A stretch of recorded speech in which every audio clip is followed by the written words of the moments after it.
Welcome to our seminar today, What's Your Plan? Sponsored by Expat Insurance.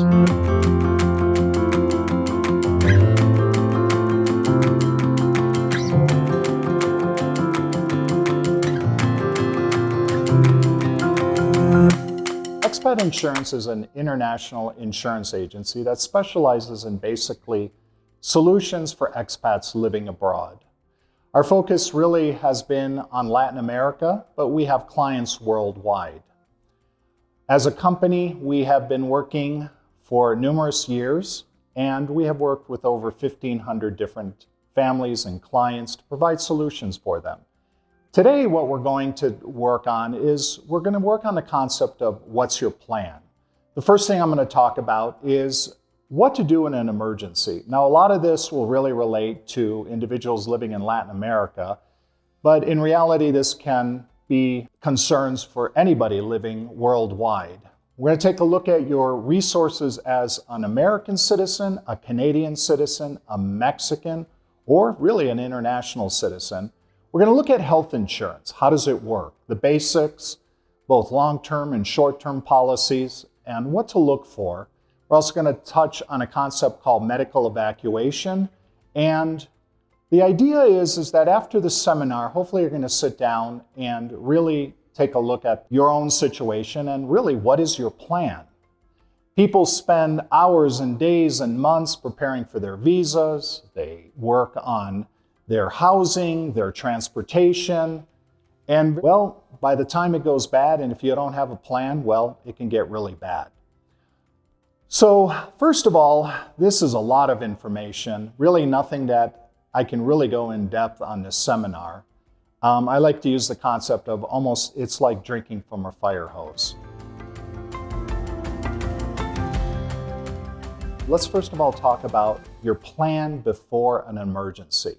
Now, first of all, consider the resources of your consulate, whether it's a US, a Canadian, or a European consulate, and register with them. They usually have programs so that they know you're living abroad. And it's a simple process. Usually you can just log on to their website and, consider if there's a natural disaster, your government needs to know that, hey, we have some Americans or Canadians living in that area. Now, the second thing is, in most of the world, you really need to be responsible for your own medical records. Keep your medical records on hand. Keep them before something happens with your health. Now, some good advice is that before you move abroad, contact your providers. Get your medical records, your MRIs, your operation records. That's going to be important if you're applying for health insurance. And then obviously if something happens, so your doctor abroad or hospital, laboratory doesn't have to go through unnecessary testing. Now, one thing that a lot of people don't consider is in an emergency, what are you going to do with your pets? Who's going to take care of them? For instance, another thing to consider is, let's say you're living in a condo project or you are in a home that is really secure. It's not unusual to have bars and real secure doors. In many parts of the world, first responders can't break down your door literally without a court action. So who is going to take care of getting to you? If you're living in a condo, do you have something in place in order to enter your unit? Would that be a security guard with another member or something, and they have to prepare a report? Real simple thing, if you're living abroad, it's not unusual to have, a single male or female that has moved and retired. Have a buddy system, a real simple thing where you call and check in on each other. Rather that be a text, rather it be some sort of a Facebook or WhatsApp. How you doing today, Barbara? The weather's nice, isn't it? Yeah, I'll check in on you tomorrow. Great, your friend is safe. Now, one thing you might also consider is your assets. If you have an asset, usually your American, Canadian, your European will not work abroad. Sit down with an attorney, figure out your wills, your directives. In many, for instance, in Mexico, only a blood relative can make decisions. Make those plans in advance. God forbid if you pass away, don't leave a big mess for your family. And remember that those wills, US and Canadian, do not work here. Here meaning abroad.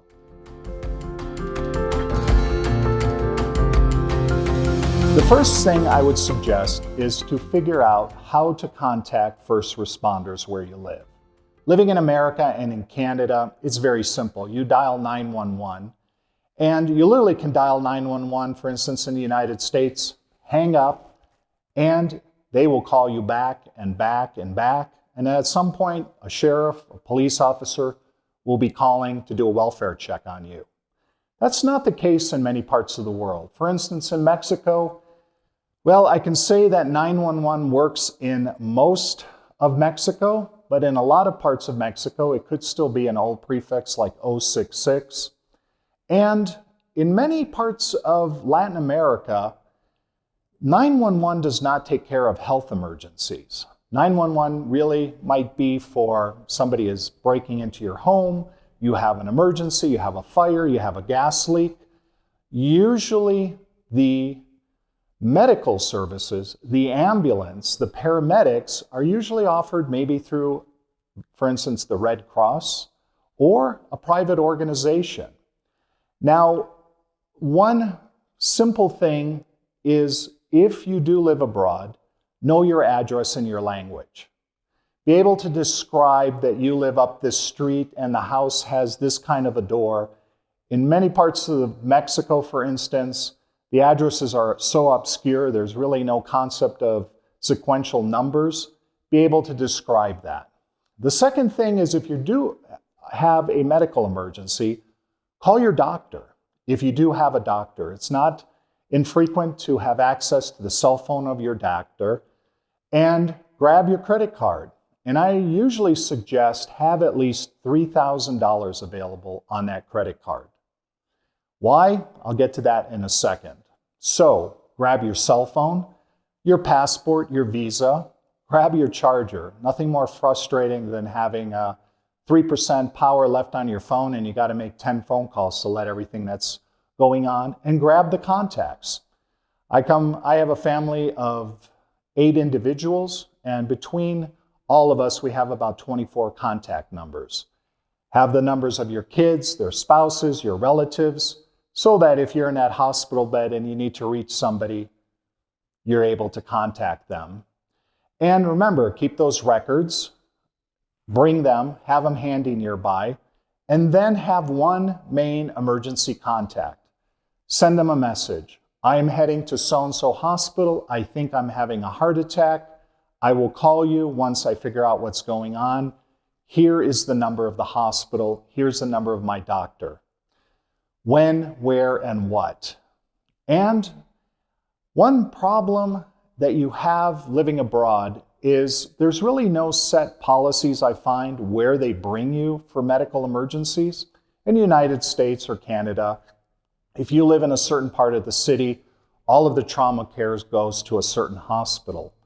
For instance, here in San Miguel de Allende, where we live in Mexico, we have 3 different hospitals. You have a choice of care. You know where you want to go. Maybe your doctor's associated with that. And that medical emergency transport does not have to make you go to a certain hospital. If you prefer a certain hospital, you should have the right to go there. Decide in advance and make sure they don't bully you to take you where you don't want to go. Now, the first thing that will happen, for instance, in Mexico, you'll have your diagnostic test, your MRIs, your blood work, a specialist will see you. Surprisingly, it happens very quickly in most of Latin America if you're in a private facility. And then once they kind of figure out what's wrong with you, well, that's where you have somebody from the billing office show up and say, welcome to our private hospital, and we need to know how you're going to pay for this. It is pay as you go only. You cannot say, hey, just send me the bill, I'll take care of it. There is no bill me, there is no charity, and they usually want a deposit equal to estimated charges. This is what is happening to you, and this is how much we think your bill is going to be. $2,000, $3,000, $5,000, $10,000. Remember that prior slide where I said you should have about $3,000 liquid? Well, that will get you a lot of care and start taking care of you abroad. And it's not unusual for a facility to be able to accept Master, Visa card, American Express. They'll take a bank wire if you have a bank account abroad. You don't have those resources, you don't have that money available. Well, that billing person will say, hey, let's get on the line with your kids. Let's get a co-signer. And in some situations, if it's a really bad and potentially a very expensive bill, well, they might even take the title of your home if you have one. Now, one thing that we unfortunately see on Facebook and social media is GoFundMe campaigns. Please don't have that be your solution if something happens abroad where you're one of these sad situations where people are fundraising for you in order to have some surgery or something like that. Now, the first thing I'm going to go into is the general Mexican healthcare system. Now, in Mexico, you have to commend the country in that they have a socialized health plan, and every citizen, temporal or permanente citizen, has access to a health insurance program. The socialized plans, for instance, in Mexico comprise of two different types. There's a program called INSABI and another program called IMSS. There are also numerous private hospitals, truly world-class hospitals, and I find in most of Mexico where there are a lot of expats, especially established communities, rather it's Playa del Carmen, Puerto Vallarta, Lake Chapala, there's a network of bilingual doctors, specialists that are ready to stand by and help you in your own language. So first of all, let's take a look at the two social programs, IMSS and a new program called INSABI. Now these programs are socialized health plans. IMSS is for people that pay into the Social Security system, meaning the people that are on a formal economy, the people that are working for a big corporation or a hospital chain or a hotel or something like that. Their employer and the employee pays into IMSS. Another program is for everybody else that falls outside of that program, the people that are part of the formal Social Security program. And that program is called INSABI. A lot of people show up in Mexico and they say, wow, this is great. I get free health care or almost free health care. Well, as an expat that has gone through the visa process, whether it's temporal or permanente, you can actually belong and join into the IMSS program by paying into it. You also automatically can pretty much qualify for the INSABI program. This sounds fantastic. The challenge that you have is the program is very tight. When I say tight, it has very specific hospitals, clinics that you may only use. You will probably have a randomly assigned primary care doctor. That person will control all your care, and then they will only refer you to very specific specialists. I will say that none of the private hospitals in Mexico will accept those programs. However, the programs are great, especially for very bad situations, people that might not have assets, maybe people that are just coming down on bare basic Social Security or have pre-existing health conditions, is definitely a program that should be considered. Now, the first thing that most of these programs that you'll utilize is a program where you can only go to a very specific hospital. That hospital will generally be called a general hospital. And for instance, here in San Miguel de Allende, we have one general hospital. For the other program, they have their own network of clinics and hospitals. Here in San Miguel, we have two IMSS clinics. They're really not hospitals. In parts of Mexico, like Puerto Vallarta, the resources are really strained. And for instance, in Puerto Vallarta, you might not even be able to have cardiac care. They might put you in an ambulance and send you to the next town over, an hour and a half away. Now, if you do depend on this program, I really suggest that you visit that facility. For instance, if you end up visiting one of these facilities, you'll notice that there's a classification of triage, 1 through 5. If you go to one of these facilities, for instance, on a Friday night, remember, there are a lot of people that are in these programs, and that is their only source for medical care. It's not unusual on a Friday night to have to wait 4, 5, 6, 12 hours before anybody will see you.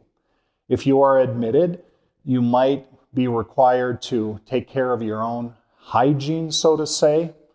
And the care is really strained, especially with COVID, in that it has really wiped out a lot of the resources and a lot of the money that it is set aside for other things. So before you depend on this, go visit a facility. The facilities are busy, overburdened, and it is not unusual for very long waits. In some parts of Mexico, the facilities are excellent. In other parts, they're really, they're strained. They don't have proper equipment. They don't have proper medicine. And you have to consider that you might be taking away care from somebody who really needs it and really cannot afford it. Now, just to review, INSABI, that is usually the most popular program. And if you do some research, you'll find it used to be called Seguro Popular. The name changed when the president changed. It's a social program. Realize it is not insurance. It's limited in choices. Waiting times can be long, and you may not use private hospitals. If you can afford, please use private care. Now let's talk about private hospitals and doctors. Now, I talked to a lot of people before they move to Mexico or Latin America or abroad, and they're really hesitant. They don't know what to expect. What are your hospitals like? Are they selling food in the front and surgeries in the back? Do they have MRI machines, CT scanners? Well, what we are really fortunate about is that in Mexico, we have a lot of great private hospitals and doctors. Most of these are actually owned by investment funds. And in many parts of Mexico, you'll notice that these hospitals are brand new, state-of-the-art, clean. They have the latest, greatest MRI, CT scanners, and they usually attract some of the best doctors, and most of the doctors are bilingual. So if you do move to a part of Mexico as part of your to-do list, or in other parts of Latin America, decide where you want to get that care. Laying on that gurney as that paramedic from the Red Cross says, "Donde?" At that point, you should be able to say, "This is exactly where I want to go." Have a plan, have a place, have a team. Now, one suggestion I would make when you move abroad is sit down and find yourself a primary care doctor. Go in. In the United States, it's not unusual to only have 5 or 10 minutes that you can spend with your primary care doctor. That's what their programs require, their insurance requires. It's not unusual to set up an appointment, and your first appointment will be for 1 hour. It'll be casual. The doctor will sit down. He'll go through your health history. And then you will get that doctor's cell phone number. And once you have an emergency or you need care, you can contact that person. That person will know you. So what do things cost, for instance, here in Mexico for care? Well, as a company, I told you that we have about 1,500 or so clients. We've paid out over $1 million in claims in the last 12 months. Now, one of the beauties of living abroad, especially in Mexico, is we're not scared to go see a doctor because of the cost. For instance, a doctor visit, about $35. A specialist might be a little bit more. You go get a lab. Let's say you need blood work or something. It's kind of funny. My wife actually had blood work this morning. It costs $7 for a simple blood screen. Let's say you need an MRI. An MRI might be maybe about $300, $400 on the high end. Let's say you need minor surgery, something simple, some sort of obstruction or something like that, you might be looking at about $1,000. You break your arm, you get some x-rays, 10 to maybe on the high end about $150. Let's say you need something removed from your head. You go see a dermatologist, they take it off, they send it to a pathologist, maybe about $250. Mammograms, wellness care, checks for your PSA, EKGs, many of these are very, very inexpensive. Basic care will not break your bank. What do things cost when critical care is involved? When I say critical care, it's using what I call the good stuff. Out of those million almost dollars worth of claims, many of them were focused on specific surgeries or very bad situations that happened. For instance, we had somebody that needed 8 hours worth of surgery on her back to reconstruct it. It was about $46,000 US. Compound fracture, breaking off an arm, that's where you need titanium, you need rods. A hysterectomy, we had one where somebody started with a simple surgery and it had a post-operative infection, ended up in the ICU for about 5 days. That was about $23,000. COVID, well, the private hospitals, many of them are requiring about a $25,000 US deposit in order to start treatment. It gets bad, well, it can be several thousands of dollars a day, especially if you need a respirator. Broken hips, a lot of people fall. We have a funny saying here in San Miguel, the fallen women of San Miguel. We've replaced about 6 hips over the last 12 months, anywhere from about $13,000 to $15,000. We had one really bad cancer claim, months and months in the ICU, almost $600,000. A heart stent. We had 5 in the last 6 months, anywhere from $14,000 to $67,000. So what's happening? Well, critical care can break the bank because of a lot of this stuff that is brought in for your surgery, whether it be a titanium rod or some sort of a plate, or you need some sort of a stent. Well, that stuff can be really expensive. So what happens is the cost of labor, the cost of the cardiologist's time, the anesthesiologist, all of that is really on the low side compared to the United States or Canada. What happens is those parts are brought in from the United States, from Canada, or from Europe, and they pretty much cost the same as they do in the United States. For instance, we had somebody with 3 different stents that were put in for an emergency surgery. Out of that $67,000 bill, $27,000 of that was for 3 stents. Those stents had to be brought in from the United States, same ones that you might get in Boston or in LA. Well, you take those expensive parts, the medication, the specialized care, you put it together with the low cost of labor, well, you can have some really big bills. Okay, so now we've determined the cost of labor is low, the parts can be high. You put the two together, well, as I said, the basic care is inexpensive. The really catastrophic, as we call it, care can be very expensive. So what are your resources to pay? So let's take a look at all of the different pieces that you might use to be able to take care of yourself abroad. We'll take a look at Medicare. Medicare supplements that basically work to fill in the gaps, Medigaps of Medicare.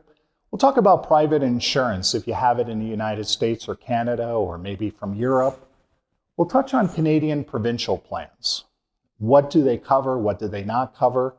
Maybe you have a retirement plan from an employer or you work for the government or something like that. We'll also touch a little bit about if you want to self-insure or if you actually want to insure yourself abroad. First of all, let's touch on Medicare. Medicare does not work abroad. Part A and B stops at the border. Part A is the part that takes care of the hospital. Part B is the one that takes care of the emergencies and the doctors. Part A and B take care of 80% of the bill. something that you get as an American pretty much automatically. There's some specifics, but most Americans have access to it once they turn 65. But what a lot of Americans have are Medicare supplements.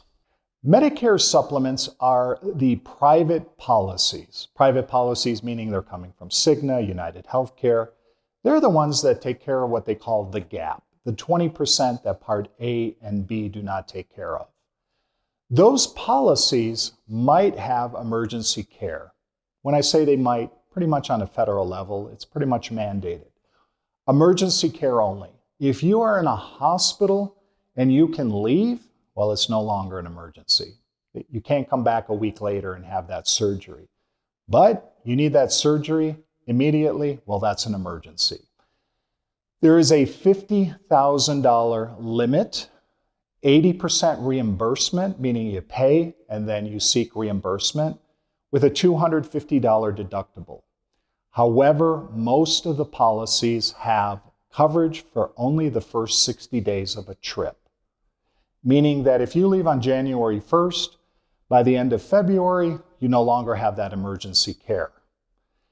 Some plans might have some different rules. You might want to check with your private individual Medicare supplement and see exactly what the rules are. Do that now instead of waiting and relying on something that potentially will not be there.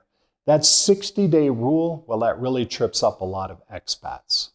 Now, the second thing that some people rely on is what I call U.S. private insurance.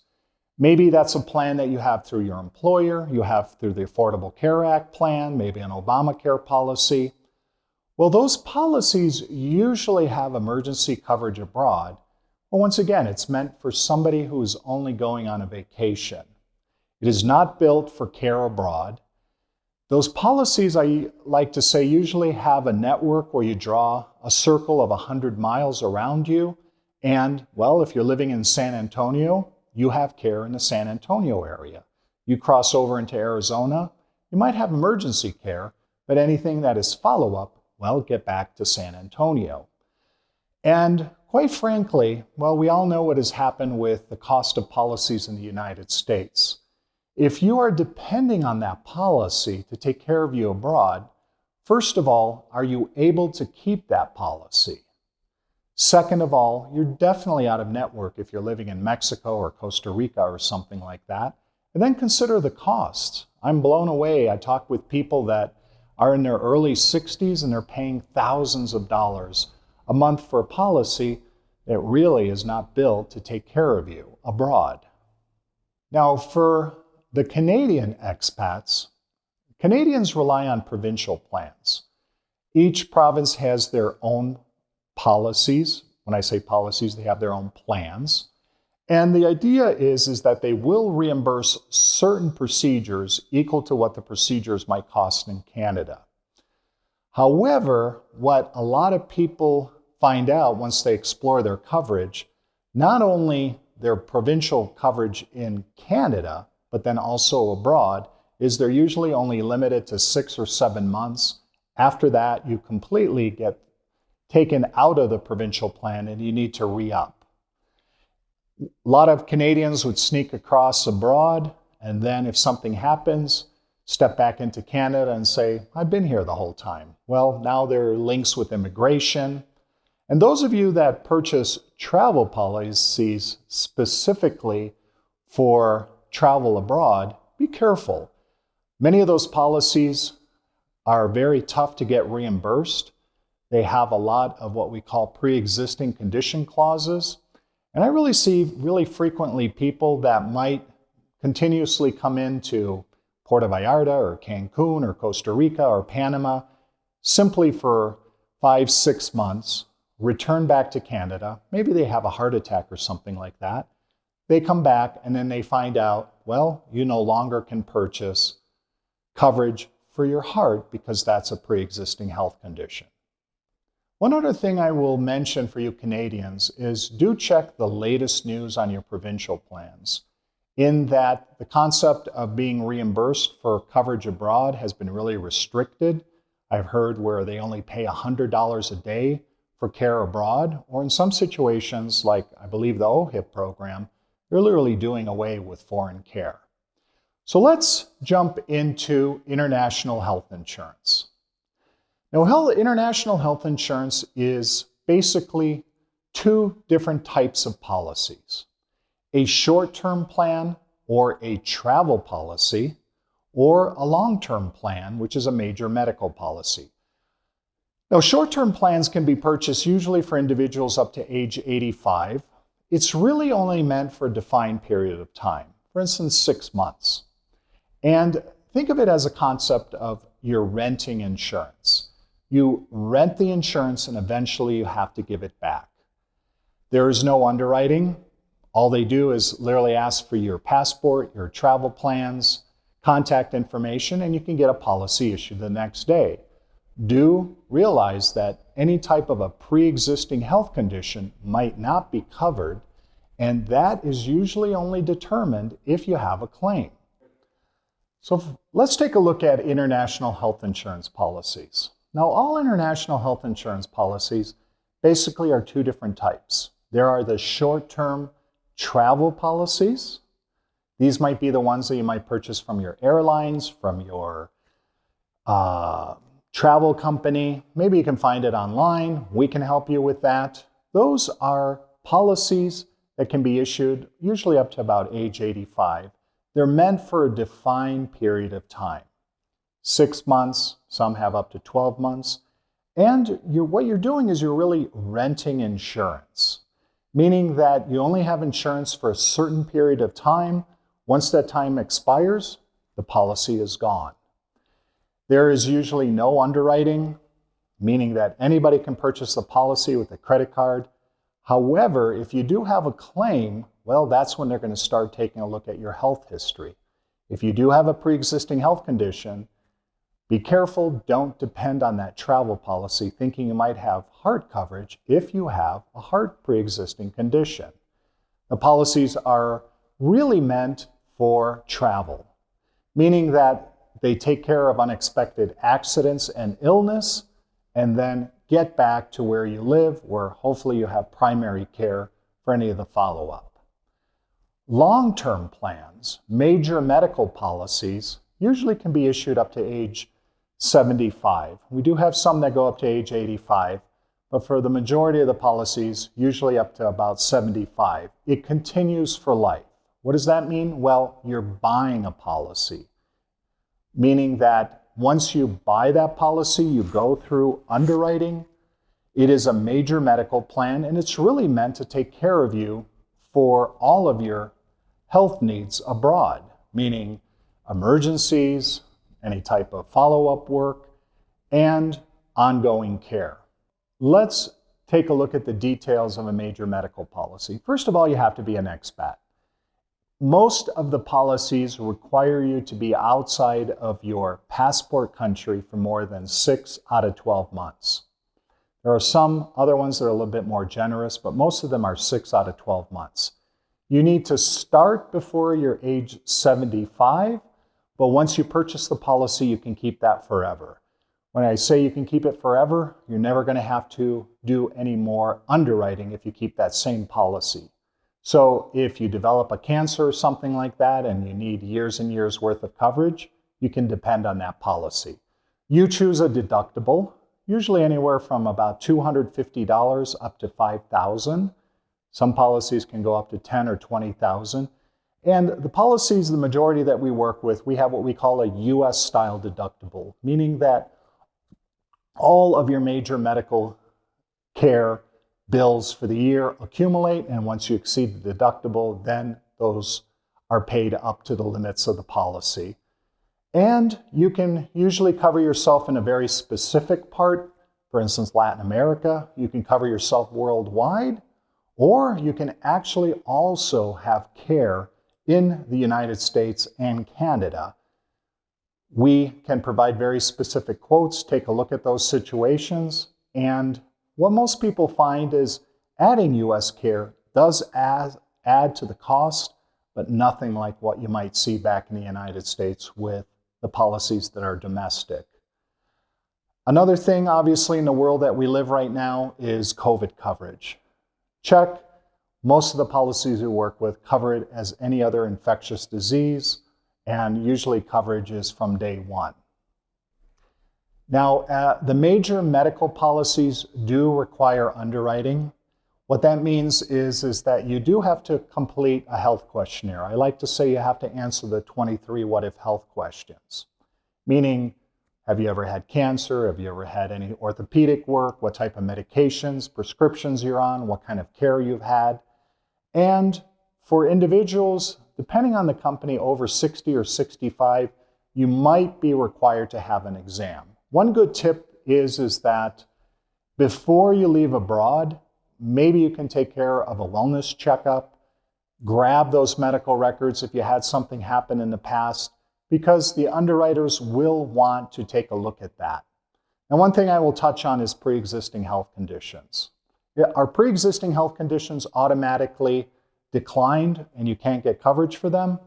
It really depends. The underwriters will take a look at how stable, what happened to you, how long ago it happened to you, and they might come back and decline you, or they might rate the policy, as we call it, where you might have a different type of a deductible or a limit on that specific condition. How long does underwriting take? Well, a good rule of thumb is what we call a clean application with very limited health questions might only take about 10 to 15 days. Or if you have something more complicated and require medical records, maybe up to 30 days. Policies start usually either the 1st or the 15th of the month, and then your policy year goes based on that. So if you start a policy in September, you have 12 months to satisfy your deductible. So how much do policies cost? Well, that really depends on a couple of different factors. Where you're going to have coverage, Latin America, worldwide, or including the United States. A big factor will be your deductible. Obviously, a policy that has a $250 deductible will be way more than a $5,000. And then also your age.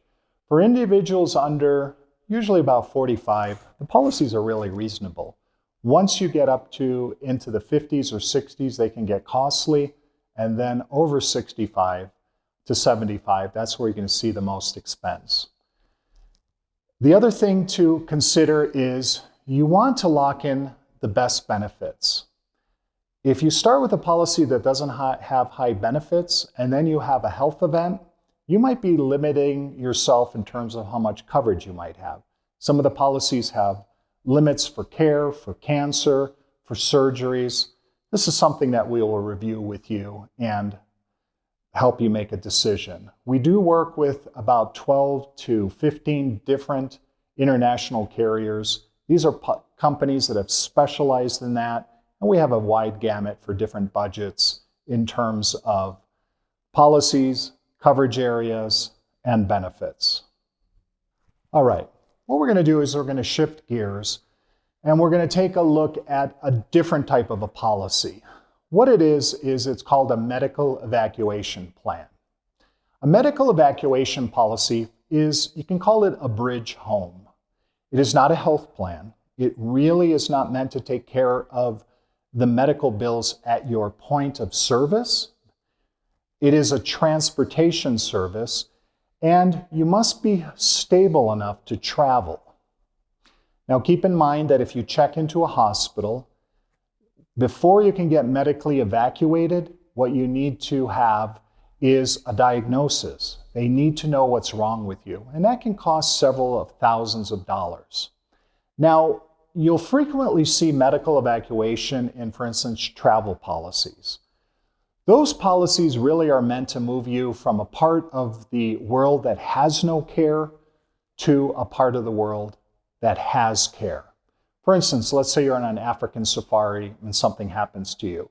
You might be flown to wherever, Johannesburg or something, for major surgery with that travel policy.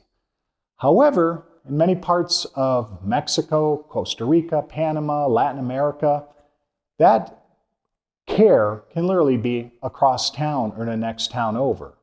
So the best medical evacuation policies are the ones that have the language that basically will evacuate you to where you want to go, even if you can be treated locally. Now keep in mind you must be stabilized. And the other thing to consider is you have to have coverage on where you're going. If you do not have coverage in the United States, well, no hospital is going to accept that. However, if you have Medicare or Medicare supplement, that's really what the situation is for. Medical evacuation plans are pretty reasonable.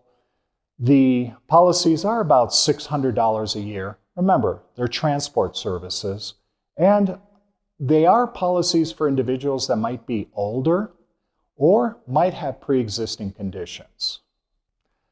So, to sum up our presentation, have a plan. Figure out things in advance. Do some homework. Google things. Look around. Join social media. Usually I find every expat community usually has some sort of a Facebook page.